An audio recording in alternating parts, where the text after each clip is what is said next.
Hello, everyone. It's been a few months since my last video. I thought I would entertain a question from a reader or viewer. He says, Robert, by the time the Great Tribulation has been cut short and ended, do you believe that the JW organization will have fully been shut down and overrun by that stage?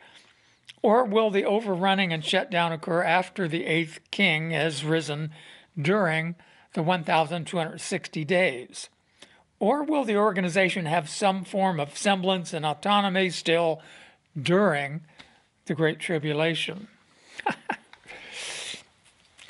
A number of questions there, really. Really one main question, and I wish it were easy to answer. I've written quite a bit about this, more especially in the book, and Jehovah himself has become king. And I've been turning these things over in my mind for a long time. In short, again, there is no short answer, but I think, for one thing, Jehovah's Witnesses, cannot even appreciate this question, because according to the Watchtower, the Great Tribulation that will come upon Jerusalem will impact Christendom, right? That's the antitypical Jerusalem. In fact, they say even that it encompasses all of Babylon the Great. So, but we know that's not reasonable, because when Jesus is speaking about the conclusion of the system of things, he urged his disciples to stay on the watch. He gave some pretty pointed counsel about pay attention to yourselves, that your hearts never become weighed down with over drinking, overeating, and the anxieties of life, and suddenly that day be upon you.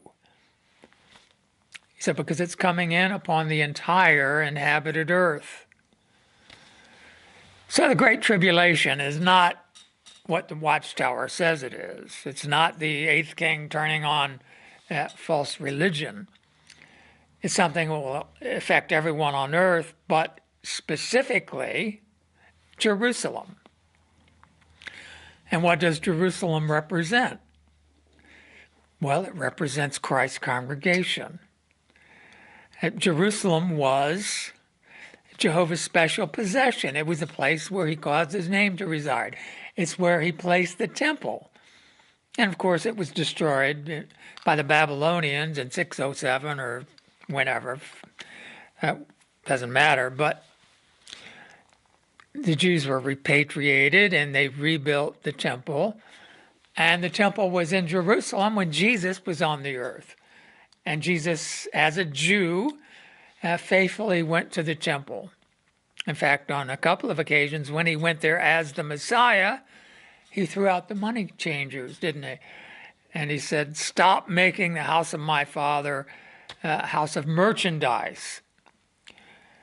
So, and even after Jesus, commissioned his disciples to preach, and they were anointed, they still were very much part of Jerusalem and the temple worship. As a matter of fact, it said that the apostles were in the temple day and night witnessing about Jesus.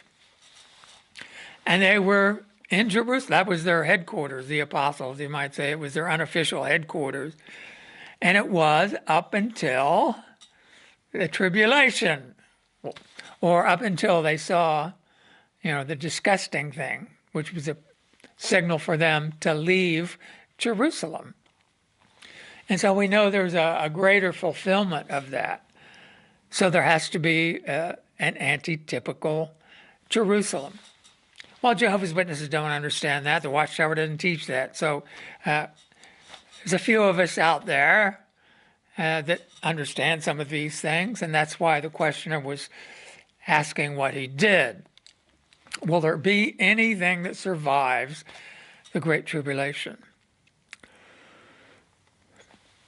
The Great Tribulation in Revelation is associated with the opening of the sixth seal. In the sixth chapter of Revelation, the first six seals are opened, right? And the sixth seal is when the mountains crash and the stars of heaven fall and the sun turns black and so forth. And that represents the Great Tribulation. Every island is moved from its place. Just a great collapse of the system. And people will beg the mountains to fall over them. Save us. Well, then the seventh chapter opens with the angels holding back the four winds. Tribulation is cut short. They're holding back the four winds until the slaves of God can be sealed. So that involves those remaining ones on the earth who have to be sealed. In other words, God has to finalize whether he approves them and they are accepted into his kingdom or not. Jesus said in the 13th chapter of Matthew that Satan has sown the weeds in among the sons of the kingdom, the fine wheat.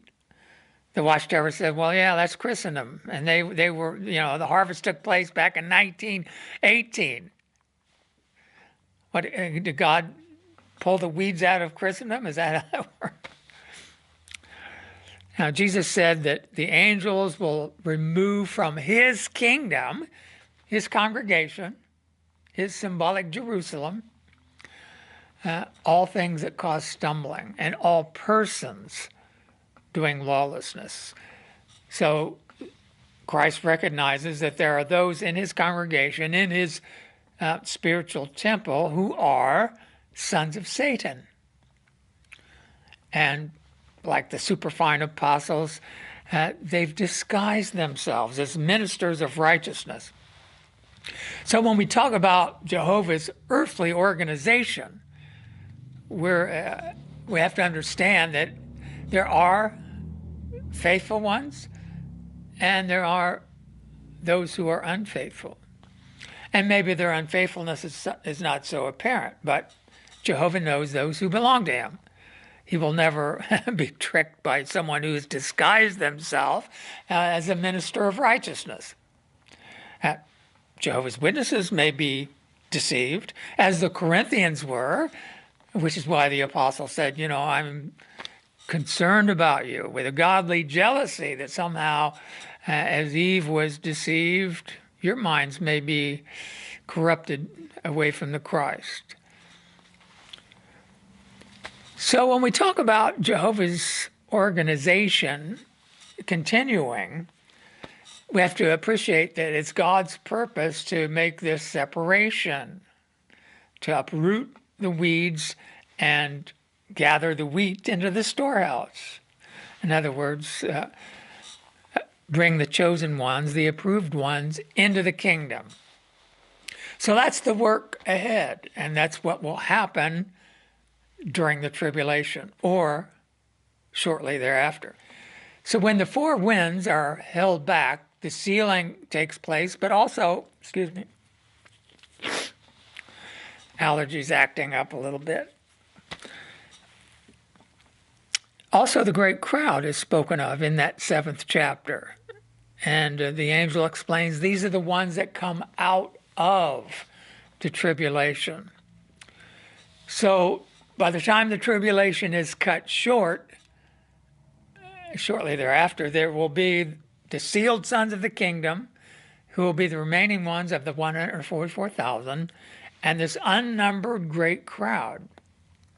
There's no such thing as a great crowd yet. Even though the Watchtower refers to those who have the earthly hope as a great crowd, that's technically not true. The great crowd are those who are protected through the Great Tribulation and preserved through Armageddon. So after this gathering, then the 8th chapter opens with the opening of this seventh seal, and it mentions there's a respite of a half an hour of silence in heaven, and the angel with a great quantity of incense offers it to Jehovah, along with the prayers of all the holy ones. And then the seven angels begin blowing their trumpets. And those are the judgments of God. Well, what does the scripture say? Judgment begins with the house of God. So the first four trumpets are Jehovah's judgments against his organization. And that should be apparent by reason of the fact that trumpets 5, 6, and 7 are, well, let me see here.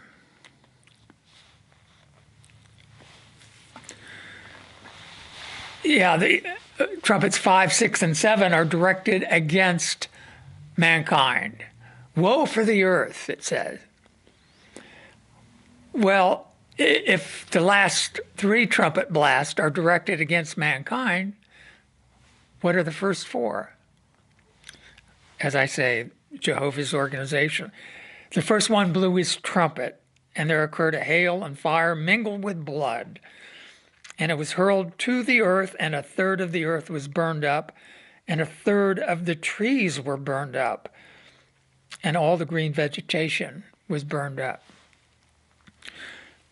Well, we know that Revelation is presented in signs. He's not talking about literal trees or literal vegetation. Incidentally, when the angels were told to hold back the four winds and do not harm the vegetation or the trees, well, now this judgment with the first trumpet blast is a judgment against the trees. Well, what does that represent?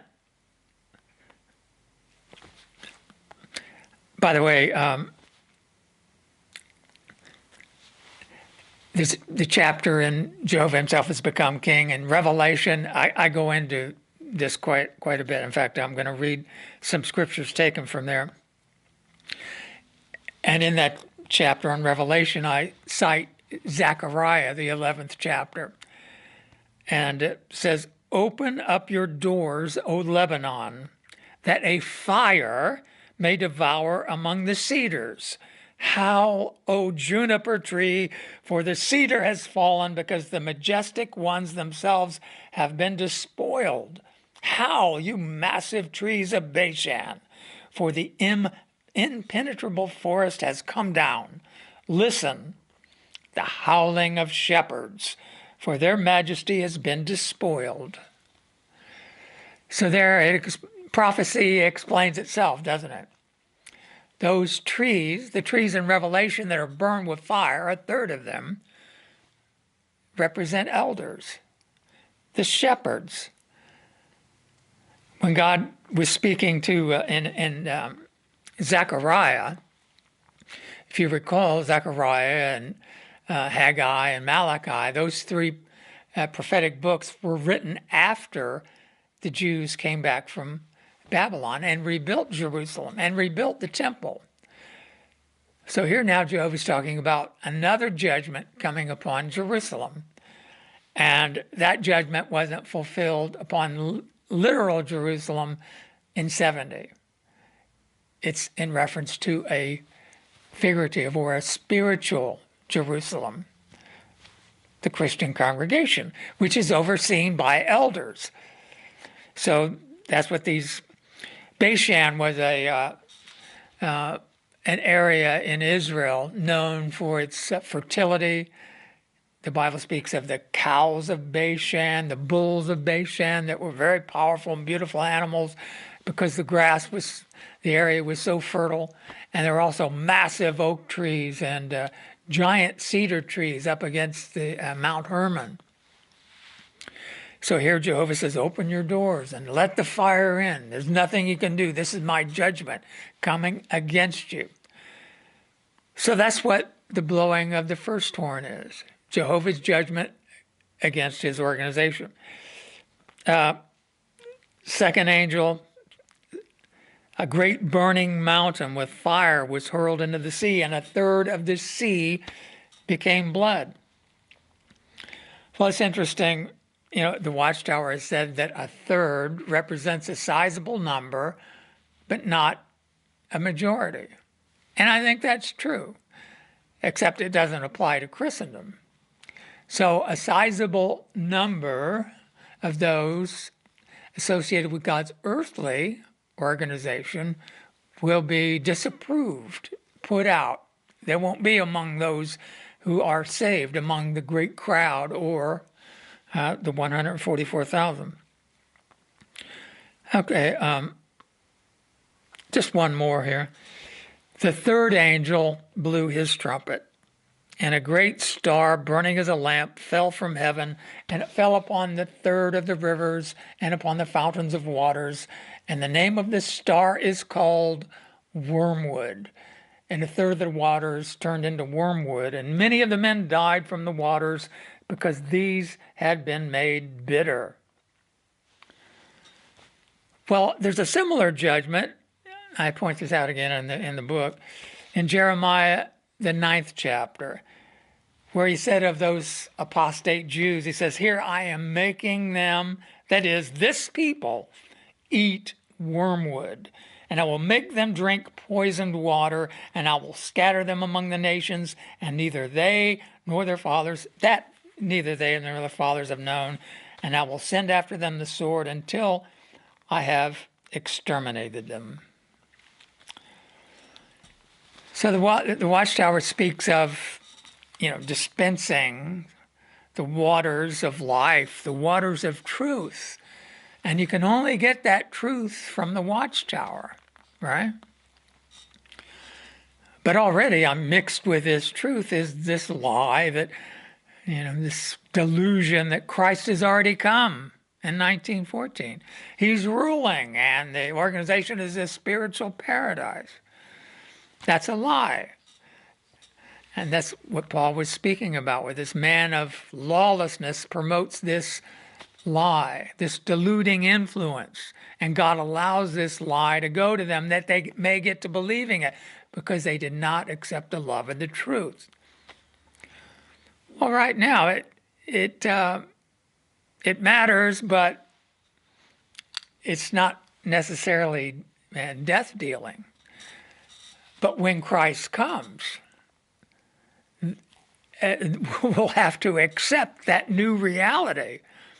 And those that continue to look to whatever's left of the Watchtower, Jehovah will give them wormwood. In other words, whatever is left of that organization, if persons try to look back and get some spiritual water, it will be as poison. It won't be life-giving.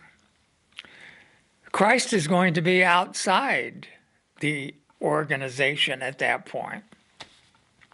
That's interesting. That's what Paul was telling the Hebrew Christians, because he knew that Jerusalem was going to be destroyed. And he also knew that the apostles were still there and teaching in the temple. And the whole book of Hebrews, he went to great lengths to show that, it had served its purpose. The law and the temple and all that arrangement was a shadow of the good things to come. But now that Christ has come, back then in the first century, the law and all of that had become obsolete and was near to passing away. And it wasn't going to pass away peacefully. It was going to be a violent death, a horrific destruction, really. It's quite ironic that the Romans came and surrounded Jerusalem in a very short while. That I read that the soldiers had a contest to see how many pointed stakes they could lay in a day around Jerusalem. But they came on the Passover, and Jerusalem was packed with Jewish worshipers and proselytes from all over. And they were trapped in the city, and 1 million Jews perished. And Jerusalem is not that big, but with all the sojourners there.